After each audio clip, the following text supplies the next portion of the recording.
This is the first video for the laser cut design series, and what we are going to offer and cover in these videos are laser cut designs, which you can see here. I have designed an earring which you can change the parameters and define and produce different results based on a simple design. So we are going to make definitions and teach you how you can make that with Grasshopper. And from now on, we are going to put the laser cut design video series plus the download files. You can download these files from the website, which you can head to powerfab.com and download the example from that website. So you can always check out powerfab.com to have our latest laser cut design files. Okay, so in this tutorial I have just chose this image. You can see in Etsy we have a rhombus laser cut wood earring, and we want to make this in Grasshopper. So as you can see in the picture, this is a good geometry to work on and make it parametric. So what I have made here, as you can see, I can change the size. This is a simple scale. You can change also the dimension in the X and Y direction. You can change here the A component. You can see that this is going to change the results, and you can also change the thickness or the count. You can see that I can increase or decrease the count and also change the thickness. So this will be the thickness, and you can see how easy it is to produce parametric earrings for laser cut. So this is how we can design it. So let's just get started from scratch.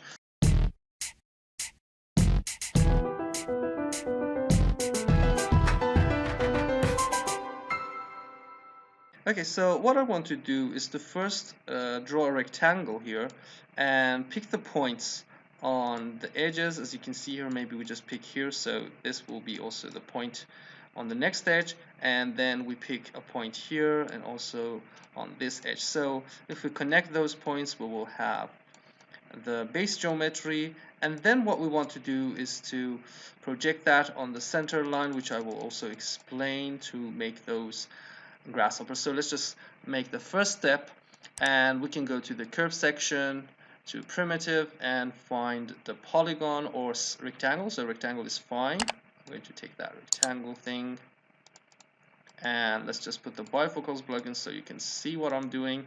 Okay, this is the rectangle. We can define the size for X and Y. So let's just give this simple X and Y size here. So you can control the size of the earring. So the next step is to make those edges and take a point from that. And I'm going to go to the curve section and explode that rectangle so we can have the segments here. So we just explode that. And we have 4 segments here. So we can go to the sets and list item, or simply just search for item and pick those segments. And if you have watched the Grasshopper tutorials, you can see that this will pick the first index, which is this edge. So we can also just zoom in and put this as 0, 1, 2, and 3. So this is 0, 1, 2, 3. And what we want to do is to go to this curve section and pick this evaluate curve tool. So if I give this to the first edge, which is here, and give a number between 0 and 1. A line is basically, the parameter of a line is between 0 and 1. So let's just give this a number smaller than 1. And if I change this from 0 to 1, you can see that this is not covering all the lines. So when you see that, you have to simply right click on the curve and reparameterize it. So it will change the dimension, the domain, from 0 to 1. Okay, so the 1 is going to be the end of that. So you can see now I will cover all of that edge. Okay, so if I just copy this to the edge of +2, because this is 0, 1, and 2, you can see that when I change this, at the top, it's moving in the opposite side. So what I can do is to simply go to the curve and type flip and use this flip curve tool.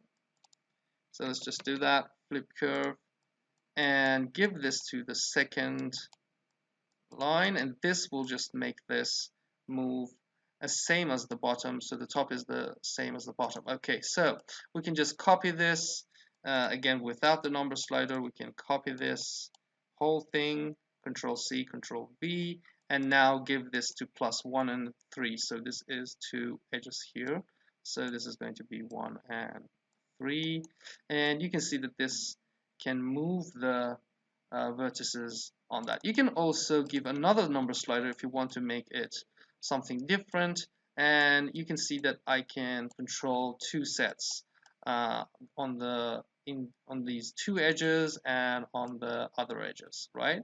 So I think that this is making interesting dimensions and geometries, so I think this is better. Okay, so we have these 4 points, and now we can simply connect them.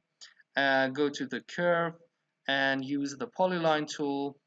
So we have to use the shift key. The first point is here, so let's just give this to the vertices. The second, the third, and okay, you can see that this is connecting wrong, so it's going to be this point is going to, let's just highlight everything. And so this is the point here, the second point is here, and third, so we have to go here. Okay, I'm just putting this up and down so I can understand this. Shift, and we can just connect those and simply go to the closed, right click and set boolean to true, right? So you can see that this is going to close the curve, and this will be a closed polyline. So now we can change the polyline and produce different results. So this is great for the dimensions because we can control the X and the Y dimension of the earring here with easily changing these numbers. We can also change the evaluate curve tool and have different results. And you can see that if I just type 0.5, it's exactly a diamond, which we can control here and make it even a square if you want to. You can give this simple x and the same size for the x and y and make that a square, and now you can see that this is picking those dimensions from a square. So let's just change this to make it like a diamond. And now what I want to do, if you look at the picture, let's just look at the main model. What you can see here, if we draw a line and divide this edge, okay, so I'm going to zoom back. If I make a line here and divide this edge into points, we can project these points into that line in this direction, right? So this is going to be projected on the line from this part, and then we can project this again in this direction on this edge. So we can simply make that L thing happen on this base geometry. So let's just go to the Grasshopper, and we have to start with those edges. So again, we have to explode them and go to the explode and have those 4 segments with an item, and we have these 4 different items here. So we will have, let's just go back. This is the 0, this is 1, and this is 2 and 3, right? So 0, 1, 2, 3.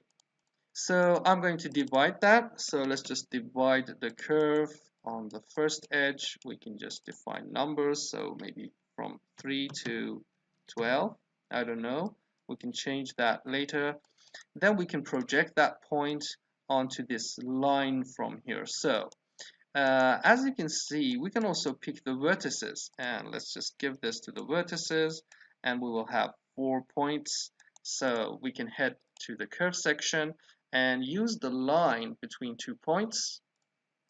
I think that this is 0 and 2 because this is 0, 1, 2, and 3. So I just connected 0 and 2. right? So we're going to project those points onto this line, project, and we're going to use the project point tool and project these points onto this line, the geometry. The direction is important, so the direction will be this direction, and we can simply give the second edge as the direction. It will recognize the edge as a vector, so that's no problem. And then we can simply again project that back by this edge. So let's just do that. Project these points on to the, okay, if we project that here and then we want to project that here, so we have to pick that edge and give this to the geometry. So this edge is going to go to the geometry and the direction will be this one.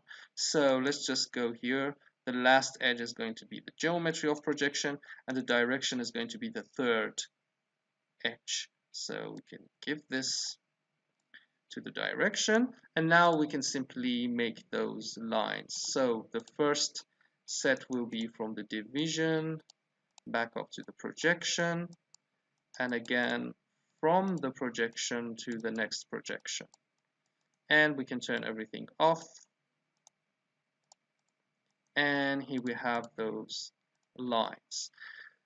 So what we want to do is to simply split the surface of this diamond. So I can go to the polyline, go to the params menu, and choose a surface which I connect that to this. Okay, and now we can split the surface with these two lines. So what I want to do is to go to intersection, physical, and we have this surface split tool. Okay, surface split. I want to split this surface with these two set with the shift key, and be sure that these are 16 lines and not in groups. If you see them in groups, just flatten that. The reason that we have a null here is because when we project this point, we had these points projection. This point will not project on the line, so it will have no point, and you can't make that line. So it doesn't really matter, so we can just turn this off. And if I bake the surface split, you can see that we have these sections. Let's just go to the shaded mode.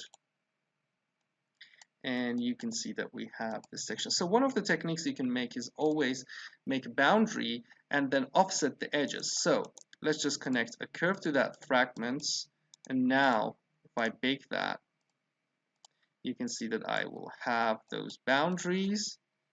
Now we can just offset that, offset curve with this, and as you can see the offset is going outwards, so I'm going to go to the distance, right click, expression has to be -x because we want to go and make it inwards. So let's do that. Go to the distance, expression, and -x, and we can define a number between 0.25 maybe to 1.5, I don't know. So this will help us to define the offset, and let's just turn the base curves off. Okay, so now you can see that I can offset those and you can see the boundary. But for the border, because it has a small thickness here, we can also go to the polyline, connect a curve to that, and also offset this by the same distance here. Turn this off. So let's just turn the polyline also off. And as you can see here, we have exactly the same thickness for all. And now this is really easy. If you want to, you can just, okay, let's just connect them all to the curve with a shift key and bake them if you want to make that in Rhino, and then you can simply save this file. Okay, okay, you can save that file as .ai, Adobe Illustrator, or .dxf if you want to make that for laser cut or CNC, doesn't really matter. You can also use that for a table or whatever, even you can use that for interior design. So you can see that it will make those curves. If you want to see the surface for better visualization, I can just go to the curve input, And as you can see that those curves are not in are in groups and not in one group. So I'm going to flatten this down. So let's just flatten this, and we will have 8 polylines. Then you can simply go to the surface and use this boundary surface to make that. And that's it. You can see how easy it is to produce the earring, and we can simply just change those numbers. You can see how fast it is, and we can simply change the dimensions. This is the cool part. You can play with this evaluate curve and produce new results. You can see that when they just combine, it will simply make a boundary for that. That's really great. And you can simply just make a new one by 0 and this for 1. So you can see that you can change that, and we can also change the number of the divisions, right? And you can also change the thickness. So this is really cool if you want to make a parametric earring and maybe design that and take that to laser cut. So we can simply bake this into Rhino and have this for fabrication. I will also make a complete software for this, so you can choose between the pictures and get the AI file or DXF file, but for now you can simply just bake the curve you want and take that for fabrication. And thanks for watching, and please give us your feedback about the laser cut design series, because we're going to record we will have one video each week for the laser cut series, and we will have different sections: laser cut earrings, laser cut panel walls, I don't know, pendant lamps.